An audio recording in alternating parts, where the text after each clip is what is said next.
महाभारत एक सागर के समान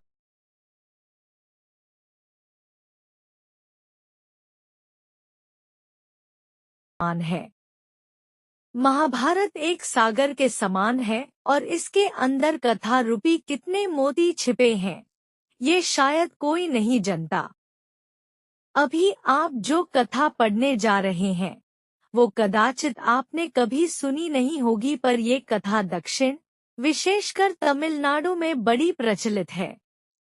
महाभारत को हम सही मायने में विश्व का प्रथम विश्वयुद्ध कह सकते हैं, क्योंकि शायद ही कोई ऐसा राज्य था जिसने इस युद्ध में भाग नहीं लिया। आर्यावर्त के समस्त राजा या तो कौरव अथवा पांडव के पक्ष में खड़े दिख रहे थे। बलराम और रुक्मी ये दो ही व्यक्ति ऐसे थे जिन्होंने इस युद्ध में भाग नहीं लिया। बलराम ने जहां अपनी सात्विक प्रवृत्ति के कारण इस युद्ध में भाग नहीं लिया, वही रुक्मी को उसके घमंड के कारण किसी दल ने अपनी ओर शामिल नहीं किया। इस बारे में विस्तार से किसी अन्य लेख में बताया जाएगा। किंतु एक और राज्य ऐसा था जो युद्ध क्षेत्र में होते हुए भी युद्ध से विरत था। वो था दक्षिण भारत का उडुपी का राज्य। जब उडुपी के राजा अपनी सेना सहित कुरुक्षेत्र पहुंचे तो कौरव और पांडव दोनों उन्हें अपनी ओर मिलाने का प्रयत्न करने लगे। उडुपी के राजा अत्यंत दूरदर्शी थे। उन्होंने कृष्ण से पूछा, हे माधव, दोनों ओर से जिसे भी देखो युद्ध के लिए लालायित दिखता है, किंतु क्या किसी ने सोचा है कि दोनों ओर से उपस्थित इतनी विशाल सेना के भोजन का प्रबंध कैसे होगा? इस पर कृष्ण ने कहा, महाराज, आपने बिल्कुल उचित सोचा है। आपके इस बात को छेड़ने पर मुझे प्रतीत होता है कि आपके पास इसकी कोई योजना है। अगर ऐसा है तो कृपया बताएं। इस पर उडुपी नरेश ने कहा, हे वासुदेव, ये सत्य है। भाइयों के बीच हो रहे इस युद्ध को मैं उचित नहीं मानता, इसी कारण इस युद्ध में भाग लेने की इच्छा मुझे नहीं है। किंतु ये युद्ध अब टाला नहीं जा सकता, इसी कारण मेरी ये इच्छा है कि मैं अपनी पूरी सेना के साथ यहाँ उपस्थित समस्त सेना के भोजन का प्रबंध करूं। इस पर कृष्ण ने हर्षित होते हुए कहा, महाराज, आपका विचार अति उत्तम है। इस युद्ध में 18 अक्षौहिणी सेना लड़ने वाली है, जिसमें लगभग 50 लाख योद्धा भाग लेंगे, और अगर आप जैसे कुशल राजा उनके भोजन के प्रबंधन को देखेगा तो हम उस ओर से निश्चिंत ही रहेंगे।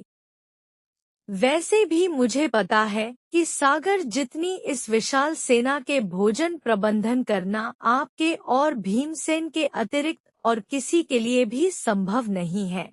भीमसेन इस युद्ध से विरत हो नहीं सकते, अतः मेरी आपसे प्रार्थना है कि आप अपनी सेना सहित दोनों ओर की सेना के भोजन का भार संभालिए।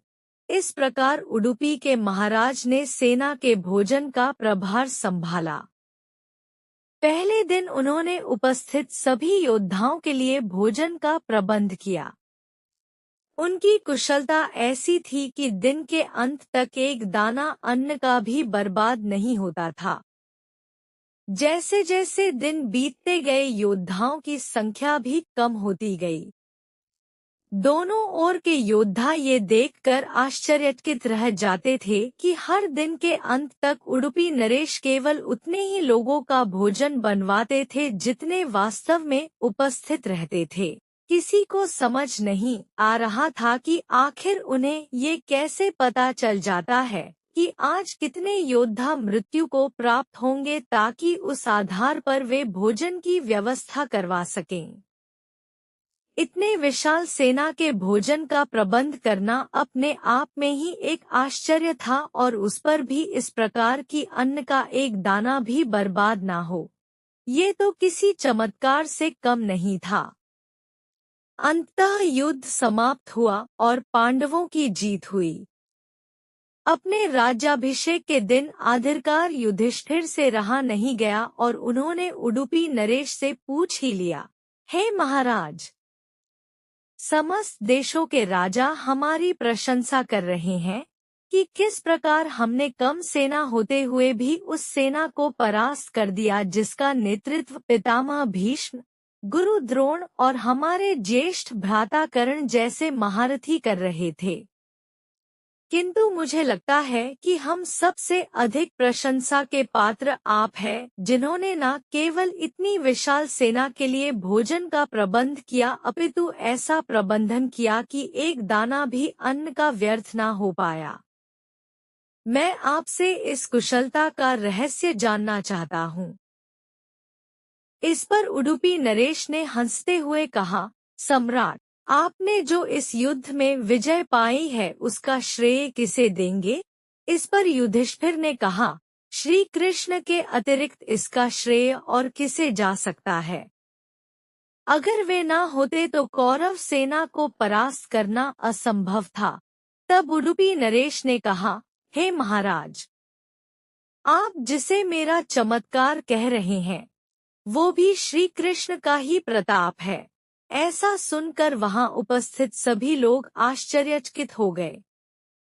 तब उडुपी नरेश ने इस रहस्य पर से पर्दा उठाया और कहा, हे महाराज, श्री कृष्ण प्रतिदिन रात्रि में मूंगफली खाते थे। मैं प्रतिदिन उनके शिविर में गिनकर मूंगफली रखता था और उनके खाने के पश्चात गिनकर देखता था कि उन्होंने कितनी मूंगफली खाई है। वे जितनी मूंगफली खाते थे उससे ठीक 1000 गुना सैनिक अगले दिन युद्ध में मारे जाते थे। अर्थात अगर वे 50 मूंगफली खाते थे तो मैं समझ जाता था कि अगले दिन 50,000 योद्धा युद्ध में मारे जाएंगे। उसी अनुपात में मैं अगले दिन भोजन कम बनाता था। यही कारण था कि कभी भी भोजन व्यर्थ नहीं हुआ। श्री कृष्ण के इस चमत्कार को सुनकर सभी उनके आगे नतमस्तक हो गए। ये कथा महाभारत की सबसे दुर्लभ कथाओं में से एक है। कर्नाटक के उडुपी जिले में स्थित कृष्ण मठ में ये कथा हमेशा सुनाई जाती है। ऐसा माना जाता है कि इस मठ की स्थापना उडुपी के सम्राट द्वारा ही करवाई गई थी, जिसे बाद में माधवाचार्य ने आगे बढ़ाया। हम उनसे कैसे संपर्क कर सकते हैं? अधिक जानकारी या परामर्श के लिए आप उनकी पुस्तक आइम of life, healthy body mind spirit, अंग्रेजी और हिंदी में उपलब्ध के माध्यम से उनसे संपर्क कर सकते हैं।